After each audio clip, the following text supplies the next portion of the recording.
कक्षा 10 के प्रिय विद्यार्थियों, गुरुजी हिंदी सागर में एक बार पुनः आपका स्वागत है। हिंदी के संस्कृत खंड में वाराणसी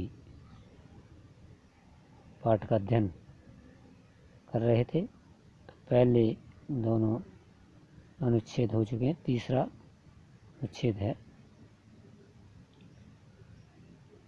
एषा नगरी भारतीय संस्कृत भाषाश्च केंद्र स्थलम अस्ति।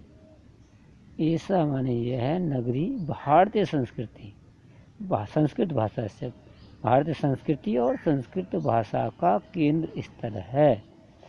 इत एव संस्कृत वाङ्मयस्य संस्कृतस्य आलोक्य सर्वत्र प्रसृत है। यहीं से ही, इत एव माने यहीं से ही, इस नगरी से ही संस्कृत साहित्य और संस्कृति का आलोक माने प्रकाश, संस्कृत साहित्य और संस्कृति का प्रकाश सभी जगह फैला है।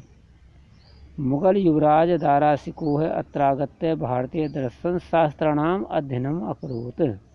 मुगल युवराज दारासिको ने यहाँ आकर के, अत्रागत्य माने यहाँ आकर के, भारतीय दर्शन शास्त्र का अध्ययन किया।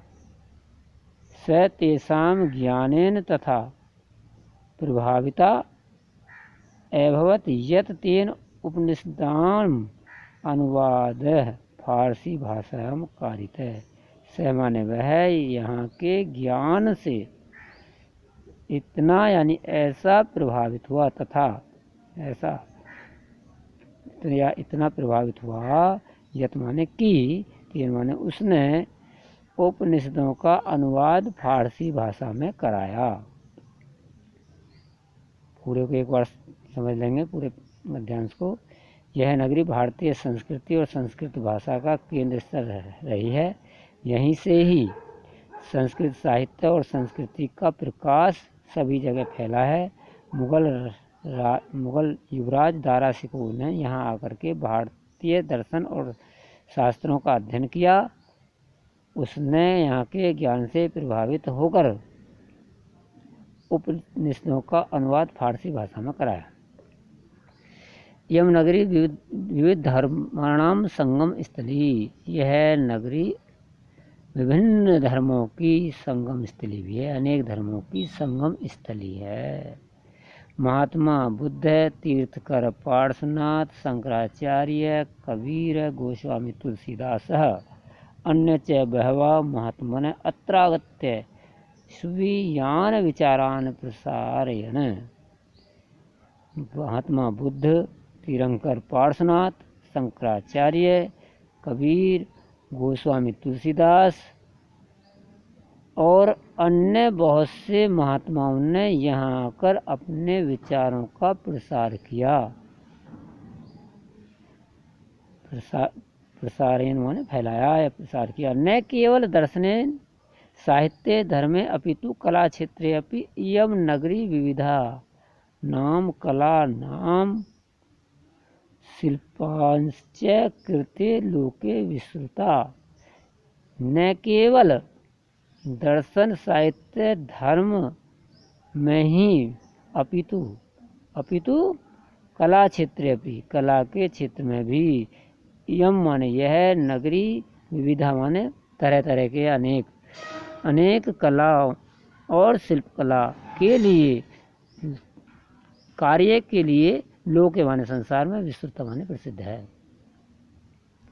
यह नगरी केवल दर्शन साहित्य धर्म आदि में ही नहीं बल्कि कला के क्षेत्र में भी विविध प्रकार की कलाओं के कारण, कला और शिल्प के कारण संसार में प्रसिद्ध है। अत्रात्या कोशे साटिका देशे देशे सर्वत्र स्पृहन्ते। अत्रात्या माने यहाँ की बनारसी साड़ियाँ, बनारस की साड़ी होती हैं, रेशम साड़ी। कोश माने रेशमी, साटिका माने साड़ी, रेशमी साड़ी कहते हैं ना, बनारसी साड़ी, रेशम की साड़ी। यहाँ की रेशमी साड़ी देश विदेश में सभी जगह स्पृहंत माने पसंद की जाती हैं। यहाँ की रेशमी साड़ी देश में सभी जगह पसंद की जाती हैं। अत्रत्या प्रस्तर मूर्ति प्रथिता, यहाँ की, अत्रत्या माने यहाँ की, प्रस्तर माने पत्थर की, मूर्ति माने मूर्ति, प्रस्तर माने प्रसिद्ध है, यहाँ की पत्थर की मूर्ति भी प्रसिद्ध है। यम निजा प्राचीन परंपराम इदानीम अपि परिपाल्यति तथैव गीयते कभी भी। यह नगरी अपनी प्राचीन परंपरा का आज भी पालन कर रही है। इदानीम अपि माने अब भी, परिपाल्यति माने पालन कर रही है। यह नगरी अपनी प्राचीन परंपरा का आज भी पालन कर रही है। तथैव गीयते कभी भी, तभी तो कभी भी गाते हैं क्या? मरणम मंगलम यत्र विभूतिश्च विभूषणम कोपीनम यत्र कोशयम शाकाशी केन मीयते। मरणम मंगलम, मरणम माने मरना मंगल होता है, यत्र माने जहाँ का, यहाँ पर मरना भी मंगलकारी है। विभूतिश्च विभूषणम, और विभूतिश्च माने च माने और, विभूति माने भस्म, जहाँ की भस्म ही आभूषण है। कोपीनम माने कहते हैं लंगोट।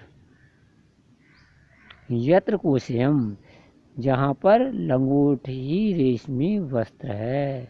यत्र माने यहाँ पर या जहाँ पर, अत्र माने यहाँ, यत्र माने यहाँ, यत्र माने मतलब यहाँ, तत्र माने वहाँ।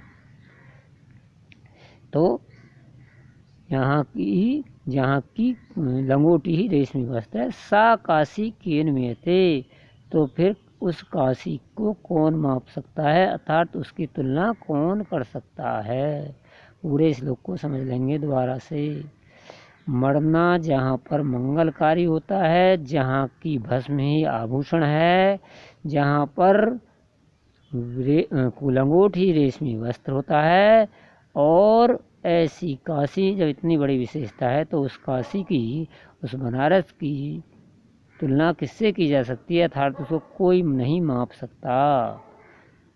तो ये पाठ पूरा हो गया। ठीक प्रकार से आप इसी तरह से जैसे मैंने आपको वीडियो में समझाया है उसी प्रकार ठीक से अध्ययन करके याद करेंगे।